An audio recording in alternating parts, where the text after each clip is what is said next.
అందరికీ నమస్కారం. నేను మీ షణ్ముఖ్. తమిళనాడు రాష్ట్రంలో ప్రతిపక్షం బాధపడతా ఉంటే ఆంధ్రప్రదేశ్లో ఉన్నటువంటి ప్రతిపక్షం మటుకు ఎలాంటి దురదృష్టకరమైనటువంటి ప్రతిపక్షం ఉందా అని చెప్పేసి ఈరోజు ఆంధ్రప్రదేశ్ ప్రజలు కూడా బాధపడేటువంటి పరిస్థితి. ఈరోజు తమిళనాడు రాష్ట్ర రాజకీయాలు ఎలా ఉంటాయి అంటే ఆ రాష్ట్రంలో ఏ పరిశ్రమనైనా సరే రాజకీయాల తర్వాత ముందు ప్రజలు మన పరిశ్రమలు ముఖ్యమని చెప్పిన తర్వాతనే వాళ్ళు రాజకీయాలు చేస్తారు తప్ప ఒక కంపెనీని కూడా ఎక్కడ వదులుకోవడానికి ఇష్టపడరు. ఈరోజు తమిళనాడు రాష్ట్రంలో పారిశ్రామికంగా అయినా సరే, ఎడ్యుకేషన్ అయినా సరే, ఐటీ రంగమైనా సరే, ఏ విభాగమైనా ఏ రంగమైనా సరే తమిళనాడు రాష్ట్రం ఈరోజు దేశ జీడిపిలో కాంట్రిబ్యూషన్లో గణనీయంగా తన షేర్ని కలిగి ఉందనేది మనందరికీ తెలిసినటువంటి విషయం. మరి ఇటువంటి పరిస్థితుల్లో ఈరోజు ఆంధ్రప్రదేశ్ తమిళనాడు ఎందుకు మనం కంపారిజన్ చేసి మాట్లాడుతూ ఉన్నాము అంటే ఈరోజు తమిళనాడు రాష్ట్రంలో ఉన్నటువంటి డిఎంకే మధ్య వాదోపవాదనలు నడుస్తూ ఉన్నాయి. తమిళుడు అయినటువంటి అంటే తమిళియన్ అయినటువంటి గూగుల్ CEO సుందర్ పిచాయి ఈరోజు ఆంధ్రప్రదేశ్ రాష్ట్రాన్ని ఎందుకు ఎంచుకున్నారు అని చెప్పేసి ఈరోజు తమిళనాడు రాష్ట్రంలో కూడా అసెంబ్లీలో కూడా రోజు వాదోపవాదనలు జరుగుతూ ఉన్నాయి. మన రాష్ట్రవాసి అయినా సరే మన రాష్ట్రానికి తీసుకురావడంలో వైఫల్యం చెందింది ప్రభుత్వం అని చెప్పేసి అక్కడే అధికార పక్షాన్ని నిలదీస్తూ ఉంది ప్రతిపక్షం. కానీ ఇక్కడ ప్రతిపక్షం ఏం చేస్తూ ఉంది అంటే ప్రతిపక్ష హోదా లేకపోయినప్పటికీ గూగుల్ డేటా సెంటర్ వస్తే సాఫ్ట్వేర్ ఇంజనీర్ అంటే టైపిస్టు, మరి అదేవిధంగా డేటా సెంటర్ అంటే గోడౌను, నాగార్జున సాగర్ అంటే నీళ్ళు ఎత్తిపోసే దబరా గిన్నెతో పోల్చేటువంటి వైఎస్ఆర్సీపీ పార్టీ నాయకులని కొంతమంది యూట్యూబ్ ఛానళ్ళు చేసేటువంటి వీడియోలను చూస్తూ ఉంటే ఈరోజు ఆంధ్రప్రదేశ్ రాష్ట్ర ప్రజలు సిగ్గుతో తలదించుకునే విధంగా ఉంది, అదేవిధంగా వాళ్ళని ద్వేషించే విధంగా ఉంది. ఇలాంటి వాళ్ళు మన రాష్ట్రంలో ఉన్నందుకు బాధపడాల్సినటువంటి అవసరం ఎంతైనా ఉందని చెప్పేసి ఈరోజు ప్రజలు భావించేటువంటి పరిస్థితి. ఎందుకు నేను ఈ మాట చెప్తున్నానంటే ఈరోజు తమిళనాడు రాష్ట్రంలో పారిశ్రామికంగా ఒకసారి మనం వివరాల్లోకి ఏంటేటువంటి ప్రయత్నం చేద్దాం. నాకు తెలిసి పెద్ద కంపెనీలు ఆల్మోస్ట్ ఆల్ ప్యాసింజర్ వెహికల్స్ అంటే ఈ కార్ల కంపెనీలు ఒకసారి మనం చూసుకున్నట్లయితే మ్యానుఫ్యాక్చరింగ్ యూనిట్స్ దాదాపు 7-8 దాకా ఉన్నాయండి. మెయిన్ పెద్ద పెద్ద కంపెనీలే BMW కానీ, అదేవిధంగా హుందాయ్ కానీ, మరి రెనో నిస్సాన్ కానీ, మరి ఫోర్డ్ టాటా మోటార్స్, మిత్సుబిషి, అదేవిధంగా చాలా కంపెనీలు మహీంద్రా ఇలా చాలా కంపెనీలు మెయిన్ కంపెనీలన్నీ మొత్తం ఈరోజు తమిళనాడు రాష్ట్రంలో తన మ్యానుఫ్యాక్చరింగ్ యూనిట్స్ని కలిగి ఉన్నాయి. మరి ఒకసారి కమర్షియల్ వెహికల్స్ అంటే ట్రక్కులు, బస్సులు వీటి పరంగా చూసుకుంటే అశోక్ లేలాండ్, భారత్ బెంజ్, ఇసుజు వంటి కంపెనీలు కూడా తన మ్యానుఫ్యాక్చరింగ్ యూనిట్లు చెన్నైలో ఉన్నటువంటి ఆటో నగర్లో కలిగి ఉన్నాయనేది మీ అందరికీ తెలుసుకోవాల్సినటువంటి వాస్తవం. ఈరోజు కమర్షియల్ వెహికల్స్, ప్యాసింజర్ వెహికల్స్ మనం చూసుకున్నట్లయితే ఆల్మోస్ట్ భారతదేశంలో ఉన్నటువంటి ప్రధానమైనటువంటి పెద్ద కంపెనీలు మొత్తం తమిళనాడు రాష్ట్రంలో తమ మ్యానుఫ్యాక్చరింగ్ యూనిట్లను కలిగి ఉన్నాయి. Point number 1. ఇకపోతే ఈరోజు ఐటీ రంగం దాదాపు కొన్ని వందల సంఖ్యలో పెద్ద కంపెనీలు, నాకు తెలిసి దేశంలో టాప్ మోస్ట్ కంపెనీలు మొత్తం అన్నీ తన బ్రాంచులను కూడా తమిళనాడు రాష్ట్రంలో పెట్టిన సంగతి మీరు తెలుసుకోవాల్సినటువంటి వాస్తవం. దాదాపు ఒక 300+ పెద్ద కంపెనీలు ఉన్నాయి ఐటీ కంపెనీలు. మరి అదేవిధంగా 25 to 35 కోలొకేషన్ డేటా సెంటర్లు కూడా తమిళనాడు రాష్ట్రం కలిగి ఉంది. మరి అదేవిధంగా ఒక్కసారి ఒక్కో ప్రాంతం ఒక్కో సిటీగా వాళ్ళు డెవలప్ చేసుకోవడం జరిగింది. ఈరోజు కోయంబత్తూరు చూడండి, తిరువూరు, కోయంబత్తూరు వస్త్ర పరిశ్రమలకు సంబంధించి ఒక కోయంబత్తూరులోనే దాదాపు 25,000కు పైగా చిన్న మధ్య తరహా పరిశ్రమలు అక్కడ ఉన్నాయి. ఈరోజు ఆ వస్త్ర పరిశ్రమలకు కావాల్సినటువంటి అంటే విడి విభాగాలు మరి ఏవైతే ఉన్నాయో మొత్తం అన్నీ పనిముట్లకు సంబంధించినటువంటి మిషన్స్కి సంబంధించి కానీ స్పేర్ పార్ట్స్ కానీ ఏదైనా చూడండి ఈరోజు తమిళనాడు రాష్ట్రంలోనే ఆ కోయంబత్తూరు తిరువూరు ప్రాంతంలోనే ఉన్నాయి. ఒక్క కోయంబత్తూరులోనే ఒక వస్త్ర పరిశ్రమ ద్వారా అక్కడ ఉన్నటువంటి రెవెన్యూ ఎంత జనరేట్ అవుతూ ఉంది. మరి ఇన్ని ఉన్నా సరే ఎక్కడైనా ఆ రాష్ట్రం ఒక కంపెనీ ఇంతవరకు మనం విన్నామా? తమిళనాడు రాష్ట్రం నుంచి ఫలానా పరిశ్రమ ఈరోజు పక్క రాష్ట్రానికి తరలిపోతూ ఉందని మనం ఎప్పుడైనా విన్నామా, చూసామా అని నేను చెప్పేసి వైఎస్ఆర్సీపీ పార్టీ నాయకులను అంటే ఎవరైతే ఈ ఏఐ డేటా సెంటర్ను విమర్శిస్తున్నారో, రావడాన్ని అంటే వ్యతిరేకిస్తున్నారో వాళ్ళని నేను సూటిగా అడుగుతూ ఉన్నా. ఈరోజు ఏఐ డేటా సెంటర్ వల్ల ఒక ఆయన అంటాడు సెక్యూరిటీ చేస్తే తప్ప ఏం ఉద్యోగాలు రావు అంటాడు, ఒక ఆయన అంటాడు గోడౌన్ అంటాడు డేటా సెంటర్ని, ఇంకో ఆయన సాఫ్ట్వేర్ ఇంజనీర్ అంటే టైపిస్ట్ అంటాడు. ఇలాంటి ప్రతిపక్షం మన రాష్ట్రంలో ఉన్నందుకు మనం ఎంతైనా బాధపడాల్సినటువంటి అవసరం ఉంది. అలాంటి వారిని రాజకీయాలకు దూరంగా పెట్టాల్సినటువంటి ఆవశ్యకత అవసరం ఎంతైనా ఉందని నేను నొక్కి ఒక్కానిస్తూ చెప్తా ఉన్నా.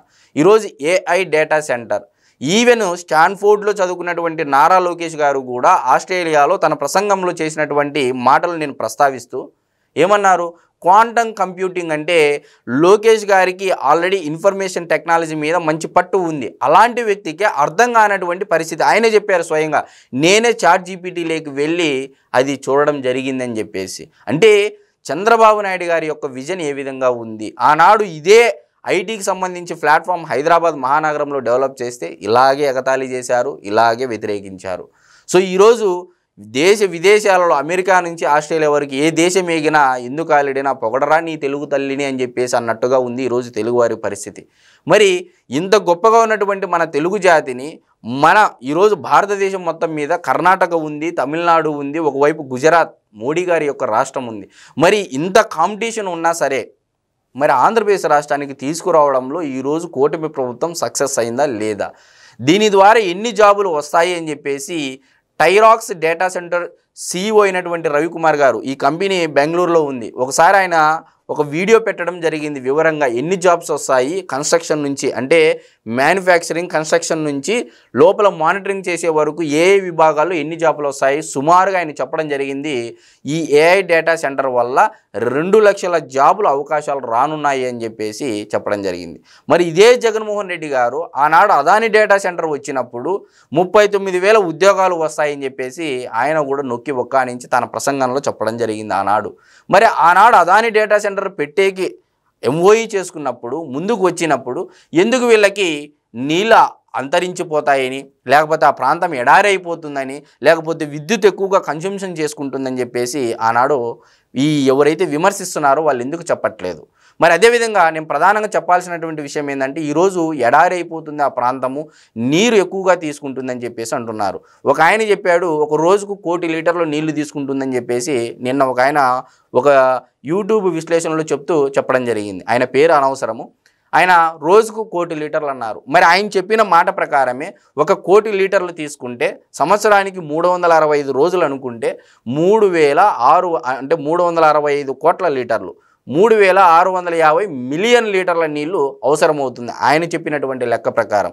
మరి ఒకసారి గూగుల్ని కానీ మరి అదేవిధంగా ChatGPT కానీ గ్రోక్ని కానీ ఏదైనా అడగండి, 3650 మిలియన్ లీటర్ల నీళ్లు ఎన్ని టీఎంసీల నీళ్లకు సమానము అని చెప్పేసి ఒకసారి కొట్టి చూడండి.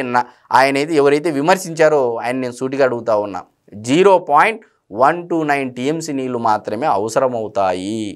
సో ఏదైనా సరే విమర్శిస్తే రాజకీయంగా విమర్శలు చేయండి, కానీ ఆంధ్రప్రదేశ్ సర్వతోముఖాభివృద్ధికి కానీ ఆంధ్రప్రదేశ్ ఆర్థిక పురోభివృద్ధి పాటుపడేటువంటి అంశాలలో వీలైతే సహకరించండి, లేదా కామ్గా ఉండండి తప్ప ఇలా అర్థం పర్థం లేనటువంటి ఆరోపణలు చేసుకుంటా పోతే వైఎస్ఆర్సీపీ పార్టీ మీద ఇప్పటి వరకు కొంతమందిలో అయినా అంటే వారి యొక్క కోరు ఓటు బ్యాంకులో కొంతమందికైనా ఉంది. ఈరోజు ఉత్తరాంధ్రలో మీరు దానిని వ్యతిరేకిస్తే ఉత్తరాంధ్ర ప్రజలు మిమ్మల్ని తరిమి కొడతారు అనేది మీరు గుర్తుంచుకోవాలి అని చెప్పేసి మేము చెప్తా ఉన్నాం. మరి నిజంగా ఈరోజు అనకాపల్లిలో కానీ మరి అదేవిధంగా వైజాగ్ ప్రాంతంలో కానీ ఒక కంపెనీ ఈరోజు ఒక DLF జంక్షన్లో కానీ ఒక కెంగేరి అంటే బెంగళూరులో ఉన్నటువంటి కెంగేరిలో ఉన్నటువంటి గ్లోబల్ విలేజ్ పార్కులో కానీ వైట్ఫీల్డ్లో ఉన్నటువంటి పార్కుల్లో కానీ టెక్ పార్కుల్లో ఒక ఆ పార్కుల్లోనే సమస్త అవకాశాలు అంటే వారి యొక్క కావాల్సినటువంటి నీడీస్ మొత్తం వాళ్ళే జనరేట్ చేసుకున్నటువంటి పరిస్థితి. ఈరోజు గూగుల్ 1 గిగావాట్ విద్యుత్ డెవలప్ చేయలేదా సోలార్ ఎనర్జీ ద్వారా? తనకు ఆ క్యాపబిలిటీ లేదా? ఈరోజు ప్రపంచాన్ని శాసిస్తున్నటువంటి ఈ కంపెనీల్లో గూగుల్ కూడా ఒక కంపెనీ. అలాంటి కంపెనీ పొల్యూషన్ అంటే పర్యావరణ హితంగా ఏ విధంగా చేయాలి, నీటిని ఏ విధంగా మనం తెచ్చుకోవాలి, విద్యుత్తుని ఏ విధంగా డెవలప్ చేసుకోవాలి అనేది ఆ కంపెనీకి తెలియదంటారా?